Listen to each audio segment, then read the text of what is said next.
अस्सलाम वालेकुम जी। आजकल पैनिक क्रिएट हुआ है एक वायरल इन्फेक्शन को लेके। जिस तरह कोरोना आया था और वो पेंडेमिक हुआ 2019 में, इसी तरह जो है एक और वायरल इन्फेक्शन है निपा वायरस, जो कि इंडिया में इसके बहुत ज़्यादा केसेस सामने आ रहे हैं।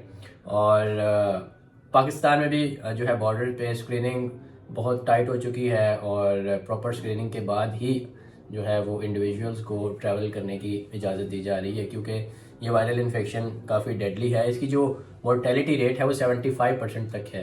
यानी खुदा न खास्ता अगर ये वायरल इन्फेक्शन निपा वायरस अगर आपको हिट करता है तो आप में जो है जस्ट 25 to 30% सर्वाइवल चांसेस होते हैं।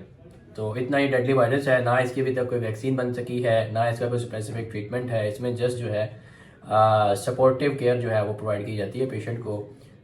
इसमें अब इम्पोर्टेंट पॉइंट क्या है, प्रिकॉशंस जो आपको फॉलो करनी पड़ती हैं। इसका जो निपा वायरस है, इसका जो नेचुरल होस्ट है वो बैट्स हैं। ठीक है, किसी भी टाइप की बैट जो है, फ्रूट बैट हैं या वाइल्ड बैट्स हैं, किसी भी टाइप की जो बैट है वो इसको हार्बर कर सकती है, एज ए नेचुरल होस्ट काम कर सकती है और इसको ट्रांसमिट कर सकती है।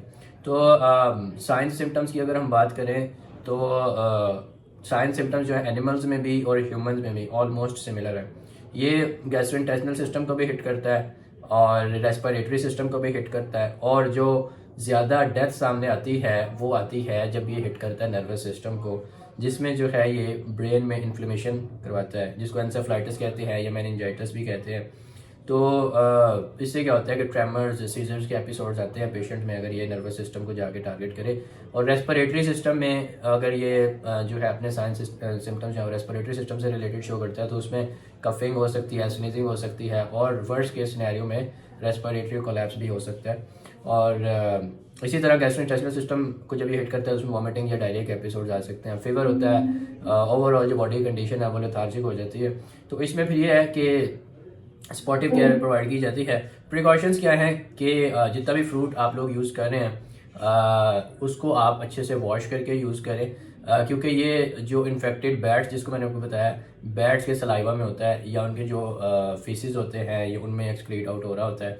तो बैट चूँकि फ्रूट को भी फीड कर रही होती है, तो वहाँ पे अगर आपको लगे कि फ्रूट जो है वो इंटैक्ट नहीं है, बाइट हुआ है किसी एनिमल साइड से, तो आप वो फ्रूट बेहतर है कि ना यूज़ करें।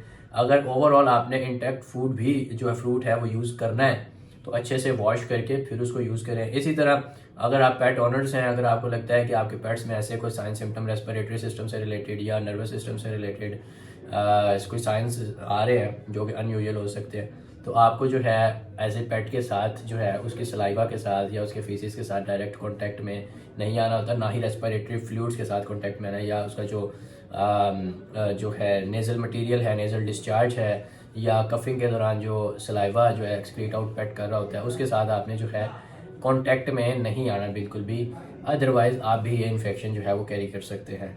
तो उम्मीद है ये वीडियो आपके लिए काफ़ी ज़्यादा हेल्पफुल साबित हुई है। अगर आपको वीडियो पसंद आई है तो इसे लाइक और शेयर ज़रूर करें ताकि बाकी लोगों का भी फ़ायदा हो सके। शुक्रिया।